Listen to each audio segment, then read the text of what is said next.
Nonito Donaire, and you're watching PhilippineNews.com.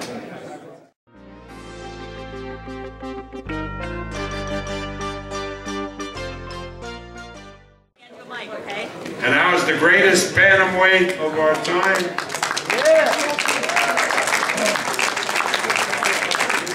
Good evening, everybody. Thank you for being here.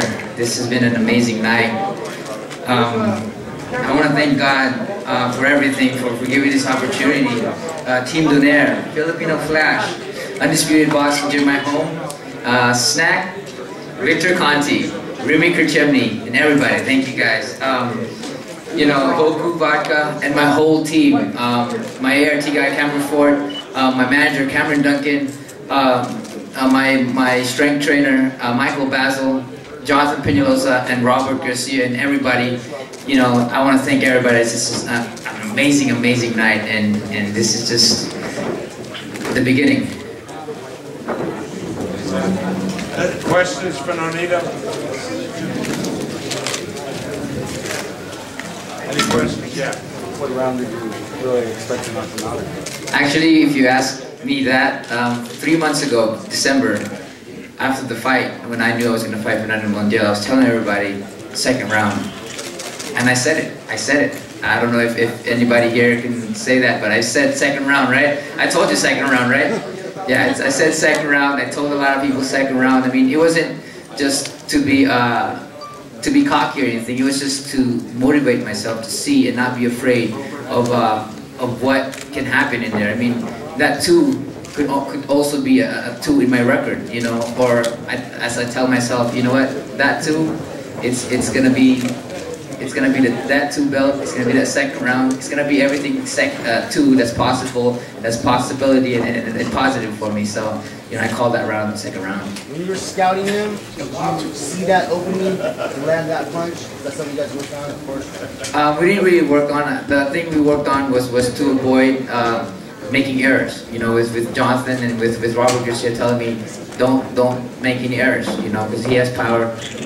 But to be honest with you, the second round, that's why it seems like I was losing that round, is because I was being attentive where he's gonna be, his movement, his body, and where his head gonna be after he punches. And when I figure out where exactly he was gonna be, I knew regardless if I closed my eyes, he was gonna be there as long as my punches was in that direction, in that coordinates, and that's what exactly happened. Nonito over here. I know it's been a long road for you. It's been frustrating the last couple of years, not getting the fights you wanted. Do you feel now you have arrived as a true bona fide star?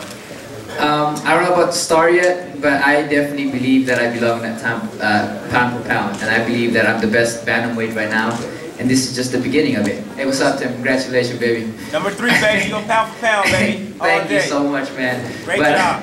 Thank you, baby. Thank you. To answer your question, I believe that you know, superstar. You know, I don't know. You know, that's up to the people to decide. That's really not my decision to make. I can say I'm a superstar, but if everybody feels that I'm not, then that will be me. But I honestly say that I do belong in that pound for pound now, and I you know, it could be top 10 or wherever it is. But you know, I believe that I'm the best bantamweight right now. Where does that punch rank in your career?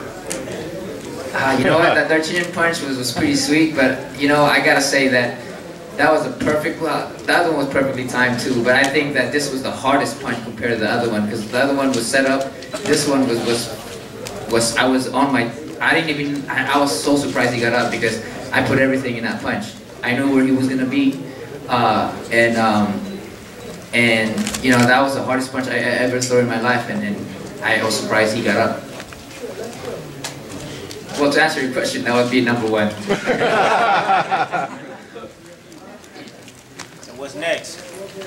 What's next is anybody out there who's willing to make me go, you know, I mean, who motivates me. I mean, I want to be undisputed in this division. You know, that's the bantamweights out there. But if they don't want to make it happen, you know, I have my full trust in Cameron Duncan to make it happen for me, 122, 126. So that's God's. That's God's. I have faith in God, so whatever it is, I'll just go with the flow. So you wouldn't mind fighting 122 or 126? Definitely not. I think that, you know, even if people say they're better than me right now, I believe that it's what gets me better. It's what gives me that motivation to train and be the best of who I can be. And to me, I'm here in this world of boxing is because I want to see where this little boy who never believed in himself, who never thought that he was going to be a world champion, who never had any future or never believed in any future, could go. How far he can go, and most of all, at that time, when I do find that height, the pinnacle of my career, I hope that I inspire many kids out there to do their best. Kids who are bullied like me, or kids who never believe in themselves. You know, that's what I want to do, is inspire them as much as I was inspired by other people. Nonito, Wilfredo Vasquez said yesterday it would be an honor to fight you. It will be an honor for myself to fight a champion like Wilfredo. But you know, he may change his mind after the fight. Hey, you know what? I believe that he's you know, he has the blood of a champion, and I think he will look forward to that fight like I'm looking forward to any fights. So let's get it on, and you know, let's make it happen, whatever it is. You seem to be carrying your punching power as you move up. How far do you think you could go carrying that much power? I've always had that power, except that I've always had to cut down so much that I was weakened. 112 I was already weakened. 115 I was definitely weakened too. You know, 118 I felt very comfortable. I had my speed, I had my power. And as I go up, I think that you will see a more ferocious Nonito Donaire. And of course the help of my team. You really looked, more than anything, you really looked confident going into the first round.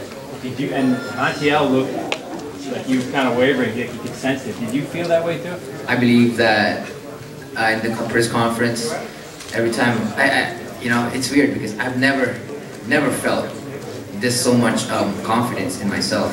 But I think that because I have a great team behind me, you know, I've worked my butt off in training, you know. I'm a monster man. That's what Victor Conti said. I'm a monster man, and you know, that's the confidence I went in that ring. You know, but I look in Montiel's eyes. There was doubt, there was fear. You know, but I used to have similar mentality, and that was a dangerous thing if you underestimated that, because once you get in that ring, it all disappears. But you know, I needed him to take the initiative, and that's what happened. I mean, just the confidence level that I have was definitely on a high tonight. How much of a difference has Robert Garcia made in as far as your game plan is concerned? First of all, thank you for the trunks. Oh, my pleasure, bro. Robert Garcia, every time that I fall into that demon in my head that I can't do it, I can't do this, the pressure is there. That's when Robert comes in and balances me out and tells me, man, you're the greatest. I've never seen so much talent as much as you do, you know. And I'm gonna do it in Robert's, but hey, Nonito, you know, you're good, man. You're good. You know, you're amazing, man. You have all that talent, and you know, you're the best, man. So that's my Robert Garcia impersonation. But he's amazing, man. I love Robert. He's just one of the guys I have so much respect for. And he's one of the guys that believe in my ability and makes me believe that I can do it as well. And then, you know, I'm very thankful and blessed with Robert in my corner. Please. What weight do you think will be your ideal optimum weight? You know what? That depends. I mean, it could be at this weight, it could be at 122, 126, whatever. I want to do my best. That's all I want to do. You know, see the best of my ability. I mean, I want to go as high as 130, maybe 135. But you know what?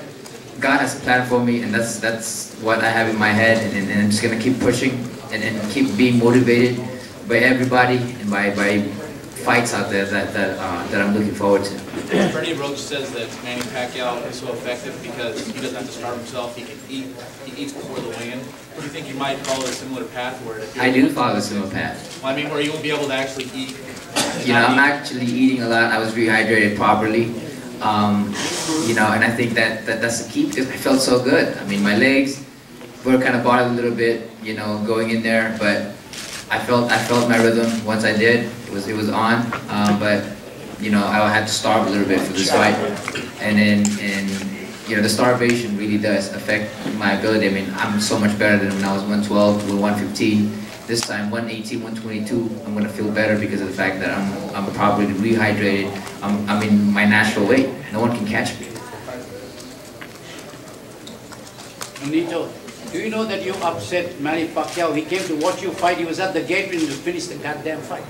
You know, they told me he was already in the building, so I was really up to it. You know? Go a few more rounds. I was. If they told me that, if Robert told me, he said, "Hey, come down a little bit," you know, maybe he'll arrive. But I would have totally done it. I mean, I am such an honor that Manny even come here to see my fight. Private plane to get here. Yeah, and he tried to get here on a private plane. I mean, that just goes to show. And like I said, I don't mind being called number 2, because Manny is the one that made the Filipino that created the Filipinos in boxing, and that had that tension from everyone. And when I come in there, it was like 50-50 with the Mexican and the Philippines. It was amazing. And just because Manny Pacquiao has done that, and then you know what? To my guys, I'm number 1. But to people out there, if they tell me number 2, it's such an honor and blessing for me. He came to see the heir apparent. Yeah.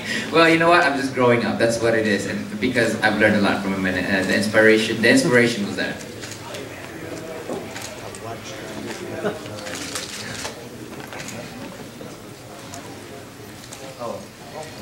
Yeah, I forgot to say because I got very excited, and first of all, I wanted to thank Montiel for this opportunity, that he has given me, and he's a good friend of mine. He's a nice guy, and I hope that he's doing okay. I was telling these guys I came out there to visit and tell him if he was okay, and if anything, they just have prayers, and just for me, I just have so much respect for Fernando Montiel, and I hope that he gets up, come out of there, and then just be healthy and good, and then ready to fight for the next fight. But the respect level is there, and I just want to thank him, and I hope that he's okay. Thank you guys so much. Since it was a short night, how soon do you want to get back in the ring? You know what? That's really up to Fernando. That's really up to Top Rank and my manager Cameron Duncan. I'm ready to go again. I mean, even if it's tomorrow, I'm ready to go.